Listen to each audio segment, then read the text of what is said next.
Conservative Republican President Ronald Reagan famously said that someone who agreed with him 80% of the time was an 80% ally and not a 20% enemy.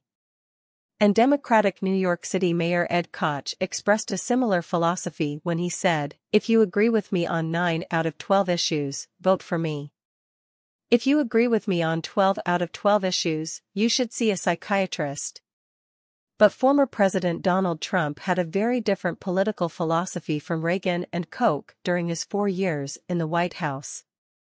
Trump not only angrily railed against Democrats who disagreed with him, he was equally quick to demonize right-wing Republicans, including members of his own administration. The list of Republicans who Trump now despises even though they once served in his administration is a long one, ranging from former Vice President Mike Pence to former National Security Advisor John Bolton to former Secretary of State Rex Tillerson to 2 former U.S. Attorneys General, Bill Barr and Jeff Sessions.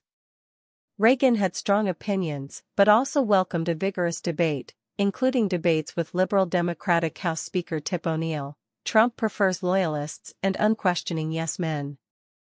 In an article published by the conservative National Review on March 22, journalist Michael Brendan Dougherty poses a question: what would a second Trump administration look like if he won the 2024 GOP presidential nomination and defeated the Democratic nominee in the general election? And Dougherty concludes that Trump's preference for obedient loyalists would not serve him well.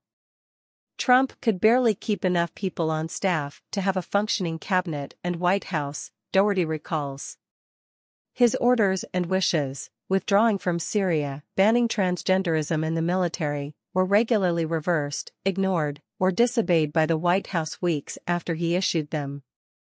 Trump turns against his staff the way a soap opera character turns against antagonists, loudly and with an eye for ratings.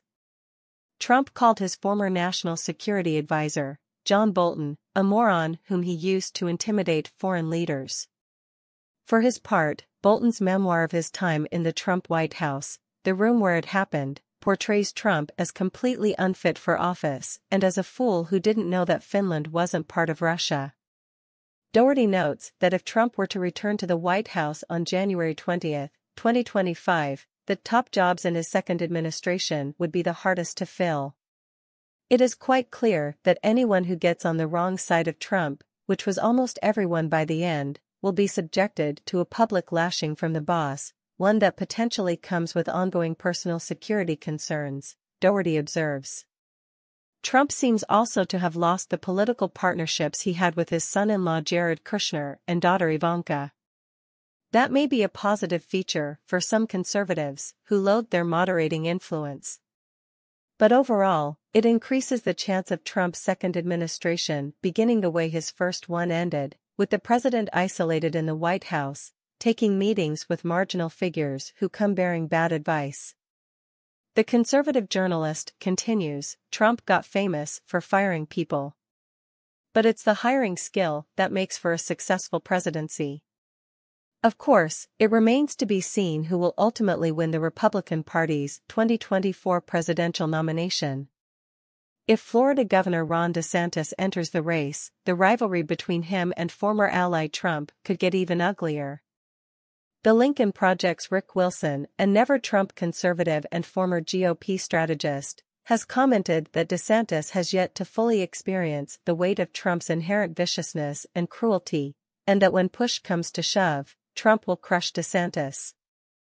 In contrast, the National Review's Noah Rothman argues that Trump World's response to recent comments from DeSantis underscore Trump's fragility. The Florida governor, discussing the possibility of Trump being criminally indicted by Manhattan District Attorney Alvin Bragg, Jr. with television host Piers Morgan, accused Bragg of pursuing a political agenda and weaponizing the office. But he also took a swipe at Trump, albeit a mild one. DeSantis told Morgan, "I don't know what goes into paying hush money to a porn star to secure silence over some type of alleged affair. I can't speak to that." Well, there's a lot of speculation about what the underlying conduct is. That is purported to be it, and the reality is, that's just outside my wheelhouse. I mean, that's just not something that I can speak to. Compared to the scathing criticism that Wilson, MSNBC's Joe Scarborough, attorney George Conway, the writers at The Bulwark and other conservative never-Trumpers aim at Trump on a regular basis, DeSantis' comment was mild. But as Rothman points out, that comment triggered Trump's loyalists in a big way. In an article published on March 21, Rothman comments, "The fragility DeSantis' artful needling exposed puts the lie to the notion that Trump and the delicate egos with whom he is surrounded can take the kind of heat that they routinely dish out. For all who are willing to see it, this display of brittleness reveals how false the MAGA right's bravado truly is. And DeSantis isn't even in the game yet.